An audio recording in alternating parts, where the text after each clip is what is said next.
foi Meselemias, o filho de Coré, dos filhos de Asaf.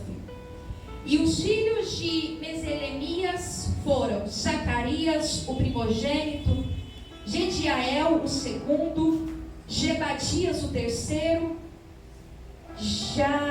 Jatiniel, o quarto, Elão, o quinto, Joanão, o sexto, Elionai, o sétimo.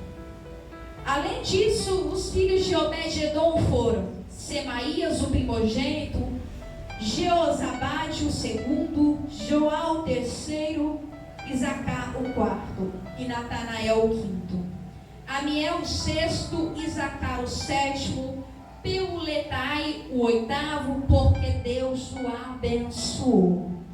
Versículo 6 para fecharmos.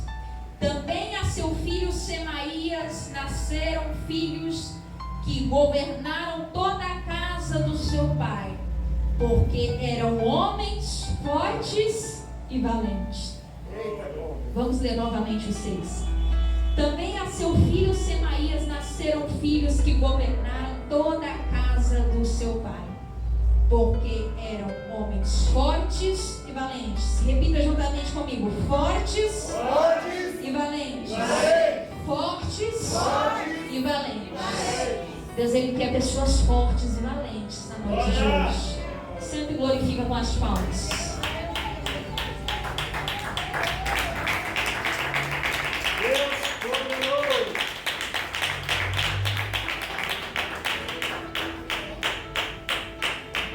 Meus queridos e amados irmãos, o texto ao qual nós estamos fazendo menção na noite de hoje está localizado no primeiro livro de Crônicas, capítulo 26, a qual nós lemos do versículo 1 até o versículo de número 6. Para que nós venhamos ter uma melhor compreensão deste texto sagrado, nós precisamos entender que o livro de Crônicas faz parte dos livros históricos da Bíblia Sagrada. E também nós vamos ver que o propósito deste livro nada mais é do que mostrar às gerações futuras, ou seja, nós que estamos aqui presentes, como também nas gerações que hão de vir também, a história dos nossos antepassados também. Para que nós venhamos entender, nós precisamos voltar um pouquinho em um rei que foi por nome de Saul. Creio aqui que todos vão lembrar um pouquinho da história do rei Saul. Saul, ele se torna rei de Israel porque ele foi um rei pedido pela população, porque o povo não estava contente com até mesmo com a providência de Deus, com o que Deus determinava diretamente para o seu povo. Então a Bíblia Sagrada vai nos mencionar que o quê? Que o povo vai pedir um rei. Então Saul, ele se torna rei de Israel. Mas também nós vamos bem saber que Saul, quando ele se torna rei de Israel, Saul, ele vai tomar decisões em sua vida que não vão agradar a Deus, porque Deus dava ordens a Saul, mas Saul não obedecia por completo a ordem de Deus. Primeira lição que eu tiro com essa palavra é: faça aquilo que Deus determinou para a tua vida. Se Deus falou para você pregar, prega. Se Deus falou para você fechar a boca, fecha. Se Deus determinou para você fazer, assim faça na presença. Saul, então, ele toma suas próprias decisões, porque o mal do ser humano é querer fazer aquilo que lhe apraz. O ser humano, ele tem uma mania tão feia que Deus fala A, ele quer falar Z. Deus fala não faz e ele quer fazer. O ser humano muitas vezes quer contender com a vontade de Deus. E se nós formos ler e meditar, toda pessoa que contende com a vontade de Deus, que contraria aquilo que Deus determinou, ele vai quebrar a cara em determinado momento. Então faça a vontade de Deus. Quer que Deus abençoe tua vida, tua casa, teu lar, quer que tudo seja uma bênção na tua vida, faça a vontade de Deus. Quem está entendendo, diga glória. A palavra é doída, mas tem que ser pregada. Tem pessoas que não entendem isso. Tem momento que Deus até quer fazer algo na minha e na sua vida, mas você quer ditar o tempo de Deus para a tua vida. Você quer falar, não, Deus falou que vai fazer, então eu vou fazer agora.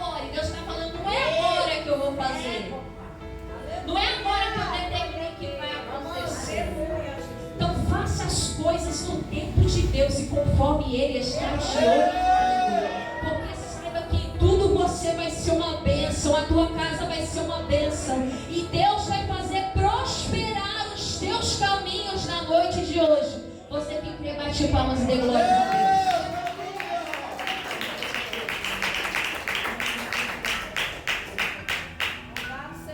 Voltei no texto. Então a Bíblia Sagrada vai mencionar: Saul ele faz o que lhe apraz. Saul ele não obedece 100% à ordenança de Deus para com a sua vida. Como consequência das suas tais ações que ele faz, a Bíblia Sagrada vai nos mencionar que ele vai ser rejeitado pelo próprio Senhor. Então o Senhor vai dar uma ordem para Samuel, falando: Samuel, agora você vai ungir outro que vai se tornar rei de Israel, porque eu não tenho mais parte com Saul. Saul ele me desobedeceu, eu dei uma ordem para ele, ele não cumpriu o que era para ser feito. Então a partir de hoje eu rejeitarei a Saul e levantarei outro que se tornará rei de Israel. Segunda lição que eu tenho com essa palavra na noite de hoje: o Senhor está levantando pessoas na noite de hoje. Talvez você veio na noite de hoje só para ouvir o que o pregador ia falar. Talvez você veio sem um propósito, mas Deus está te lembrando na noite de hoje que você é escolhido, você é escolhida, você é escolhido da parte do Todo-Poderoso. Você que levanta a tua mão e glorifica Ele, porque Ele nos escolheu. O Senhor então fala: Samuel, vai até a casa de Jessé. Samuel, que era obediente à palavra de Deus, ele cumpre essa missão. Ele vai até a casa de Jessé. A Bíblia Sagrada vai mencionar que passa-se o primeiro filho de Jessé. Deus fala: não é este. Passa o segundo. Não é esse também. A Bíblia Sagrada vai dizer que passam-se todos os filhos que estavam ali presentes de Jessé. O Senhor fala: não é nenhum desses que é para ser ungido. Então Samuel ele começa a pensar: tem algo estranho. Passou-se os filhos de Jessé e nenhum é deles. Porque Samuel até pensou que era um deles, mas quem já entende um pouquinho da palavra, o Senhor fala: Samuel, o homem vê a aparência, eu vejo o coração. O homem vê estatura, vê qualidade, vê doutorado, vê fala, vê a voz. E Deus está falando: eu contemplo o coração, eu contemplo sinceridade, eu contemplo vida de oração, eu contemplo corações quebrantados na minha presença. Glória a Deus. Então passam-se os filhos de Jessé. Samuel então pergunta para Jessé o seguinte: acabou-se todos os seus filhos? Jessé então, é tão interessante essa mensagem que ele nem menciona o nome do seu filho. Ele fala: tem um. Ele não fala o nome de Davi. Como quer dizer que ele não estava nem esperando que fosse Davi. Eu acredito que Jessé naquele momento ele pensou: não, deve ser o meu filho que é mais formoso, que tem mais estatura. Que as pessoas têm sempre aquela mania de querer dizer: não, esse fulano que é pregador, esse fulano que serve para louvar. Mas Deus tinha um propósito diferente naquela ocasião. Então Jessé ele responde: ainda resta um. Meu Deus. Este ele está no pasto. E Jessé não menciona o nome do seu filho. Só fala: ainda tem um. Aleluia. E até mesmo a Bíblia Sagrada vai mencionar o seguinte: que quando Jessé ele pronuncia que ainda restava um, Samuel ele fala: mande para que ele venha até aqui. E quando Davi ele se achega até a presença de Samuel, Samuel sente a confirmação de Deus no seu coração e derrama o óleo sobre a cabeça de Davi. Naquele momento que Davi ele é ungido, ele recebe a presença do Espírito Santo. E automaticamente essa presença maravilhosa que estava outrora na vida de Saul, a Bíblia Sagrada vai dizer que essa presença ela sai de Saul. A partir desse momento, Saul ele começa a ser atormentado por espíritos. Samuel, perdão, quando Davi ele recebe esta unção, ele automaticamente recebe a presença de Deus. Deus está falando que ele ungiu pessoas na noite de hoje. Deus está falando que ele está derramando da presença dele sobre a tua vida. Levanta a tua mão, porque a presença de Deus está descendo sobre esta casa. Você que tem, bate palmas e dê glórias a Deus.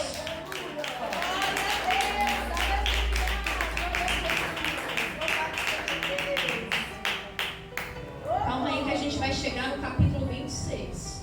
Só estou introduzindo. Aleluia. A Bíblia Sagrada vai mencionar então que Davi recebe essa primeira unção. Só que o interessante é, Davi ele não é só ungido uma vez. A Bíblia vai mencionar que Davi ele é ungido a primeira vez perante o seu pai e os seus irmãos. A segunda unção que Davi ele recebe vai ser em Judá.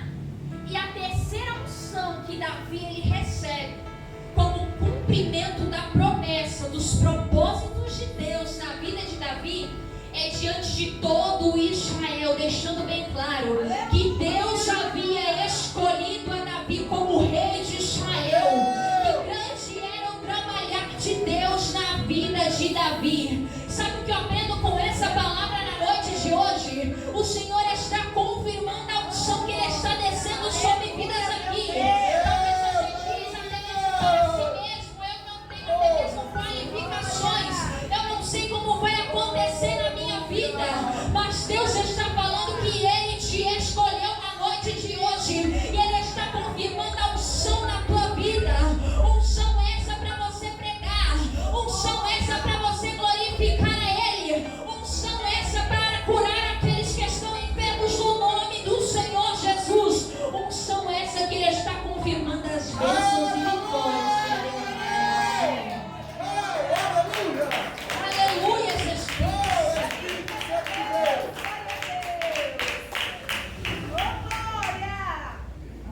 Davi ele recebeu 3 vezes a unção. 3 vezes a unção de Deus desceu sobre a vida de Davi. Davi, talvez as pessoas olhavam e falavam e criticavam: esse como rei? Olha o tamanho dele, olha a forma dele. Será se não vai ser outro? Mas Deus por 3 vezes, primeiro Ele mostra para a família de Davi. Porque primeiro, quando Deus ele quer mostrar a honra que Ele vai derramar sobre a vida da minha e da tua vida que está aqui presente, Ele começa a te honrar dentro da tua família, dentro daqueles que olham e falam: não tem nada de unção, é crente, diz que é, mas eu não estou vendo que não é não. É dentro da tua casa que Deus ele começa a te honrar e confirmar a unção que Ele tem na tua vida. Aleluia! Segunda unção que Ele recebe em Judá. Talvez as pessoas que estão à sua volta estão dizendo: como que Deus vai fazer por intermédio dessa vida? Não tem qualificação, não tem estudo suficiente para se tornar rei, que nem era o caso de Davi. Davi ele não aprendeu ali, ele teve que aprender tudo na raça. Deus que capacitou a Davi para se tornar rei de Israel. Ele não teve um pai, até mesmo que era rei, e automaticamente ele assumiu o trono. Não, era justamente o oposto. Porque pela lógica e pela linhagem, quem era para reinar após Saul e descansar no Senhor era Jonas, como nós conhecemos a história. Mas Davi ele vai se tornar rei porque ele era o escolhido do Senhor. E quando Deus escolhe, Deus ele começa a confirmar a unção. Deus ele começa a derramar grandes coisas em nosso meio. Deus ele começa a mostrar para a nossa família. Deus começa a nos exaltar dentro da nossa igreja. Deus começa a mostrar para aqueles que estão ao nosso redor que Ele é Deus grande, Deus poderoso.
Mas Deus é poderoso, Deus é grandioso, que Ele mostra para todos que estão ao nosso redor que Ele é Deus forte, Deus poderoso. E que quando Ele escolhe alguém, Ele capacita, Ele derrama unção, Ele entrega reino, Ele entrega poder, Ele livra, Ele guarda, Ele faz vitorioso, porque Ele ainda continua sendo Deus, Ele ainda continua sendo Deus. Abra a tua boca para glorificar, porque Ele continua sendo Deus presente na tua vida. Aleluia, Jesus. Então Davi ele vai receber 3 unções sobre a sua cabeça. E um tempo mais para frente a Bíblia vai mencionar que o quê? Davi ele propõe em seu coração edificar um templo para que a arca da aliança ali ficasse. Só que como nós bem conhecemos, o Senhor não permite que até mesmo Davi ele conclua esta obra. Porque nós bem sabemos que Davi ele foi guerreiro, ele derramou muito sangue. Então o Senhor fala para Davi: Davi, por mais que a sua intenção ela seja boa, eu vou levantar um dentro da sua casa, que esse vai se tornar rei em seu lugar também, e que dará continuidade a esta obra, este propósito que nasceu no seu coração. Porque Deus aprovava esta obra, mas não permitiu que Davi viesse concluir. Mas o interessante é que Davi ele não conclui essa obra, mas ele cuida de todos os detalhes para que seja o melhor para Deus. A Bíblia vai mencionar que o desenho do templo vai ser entregue para Salomão, que era seu filho. A Bíblia vai mencionar que Davi ele separa o que era de melhor para ser para o templo do Senhor. Até mesmo ouro, prata, tudo que você imaginar de melhor tinha para o templo do Senhor. Porque Davi ele entendia: se eu me tornei rei, se eu fui vitorioso muitas vezes, se a glória de Deus se manifestou muitas vezes sobre a minha vida, se tudo o que eu tenho na minha vida hoje é graças à mão de Deus, que me cobriu, que me sustentou, que me abençoou, então eu vou fazer o melhor para Ele. Davi, então, ele entende no seu coração: eu preciso fazer o melhor para Deus. Tem pessoas na noite de hoje que Deus está falando que Ele te capacitou, Ele derramou unção sobre a tua vida.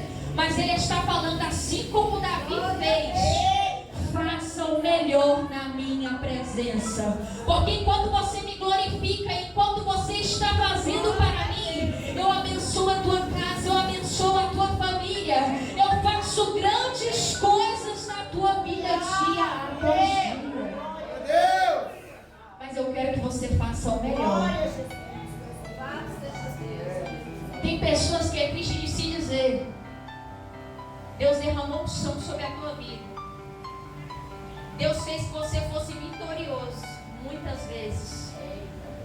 Os seus inimigos muitas vezes que tentaram te derrubar, quando tentaram derrubar a Davi, muitas vezes caíram por terra, porque maior era o Deus que Davi servia e adorava. Mas tem pessoas que não valorizam isso, esse cuidado que Deus ele tem. Ao invés dessa pessoa se dedicar, minha irmã, em oração, em louvor, em fazer o melhor para Deus, as pessoas querem fazer as coisas relaxadamente. Verdade. E aí, como essa pessoa quer continuar a ser abençoada na presença de Deus? Verdade. A pergunta que não quer calar na noite de hoje: como que essa pessoa ela vai ser abençoada pelo Todo-Poderoso, sendo que deixou de fazer o melhor na presença de Deus? Meu Deus. Mas assim como Davi, que fez o melhor na presença de Deus, faça o melhor na presença de Deus, porque dia após dia Deus ele vai fazer grandes coisas na minha e na tua vida. Davi então, ele não se preocupa apenas em fazer o melhor para Deus, separando o melhor para o templo. Mas Davi estava tão comprometido a fazer o melhor para o Senhor, que ele se preocupa até mesmo com o desenho do templo, com os utensílios, mas também em organizar uma estrutura organizacional eficiente para o serviço do templo. Porque pensa juntamente comigo: os porteiros que guardavam aquele templo não podia ser qualquer pessoa. Afinal de contas, o porteiro ele estava para guardar o templo, que nós chegamos no texto que nós estamos situados na noite de hoje. Aleluia. As pessoas que forem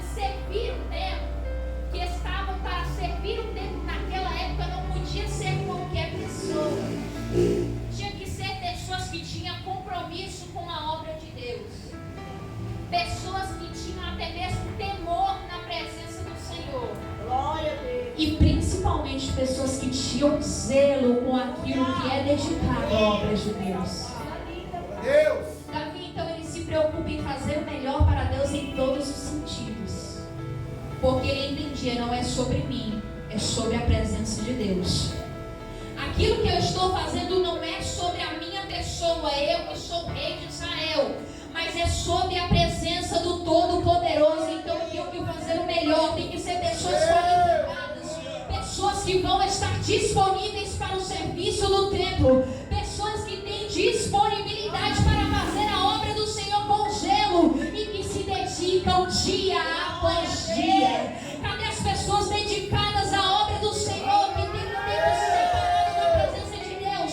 Levanta a mão e dá um brado de glória. Deus, Ele quer pessoas disponíveis a fazer a sua obra,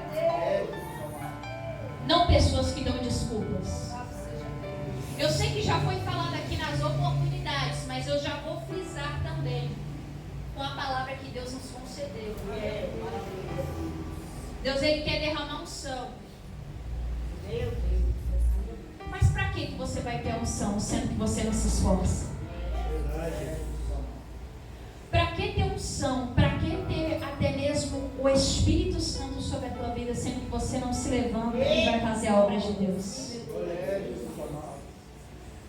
Tem pessoas na noite de hoje que Deus está falando que você está muito acomodada. E Deus, Ele quer que essas pessoas saiam do comodismo. Essas pessoas já não oram como oravam antes. Essas pessoas já não fazem mais a obra de Deus como faziam outrora. Essas pessoas já não têm mais a dedicação que tinham outrora na presença de Deus. Então Deus, Ele está nos dando essa palavra de despertamento. Porque assim como aqueles que passaram por nós, os nossos antepassados fizeram o melhor para Deus, a igreja até mesmo de hoje precisa se levantar em oração, na busca contínua, em se dedicar, em se empenhar na obra do Senhor e Salvador Jesus Cristo. Precisamos nos levantar. Porque, como foi dito aqui, tem muitas pessoas se perdendo. Mas a igreja que tem um papel de influência, cadê que muitos estão influenciando? Cadê que muitos estão servindo com alegria? A alegria de estar cada dia mais glorificando um Deus que cuida de você, cuida da tua casa, cuida da tua família, que te livra, que derrama um sangue, que dá o batismo do Espírito Santo. Cadê a disponibilidade que você tem para Deus? Fica essa mensagem de reflexão.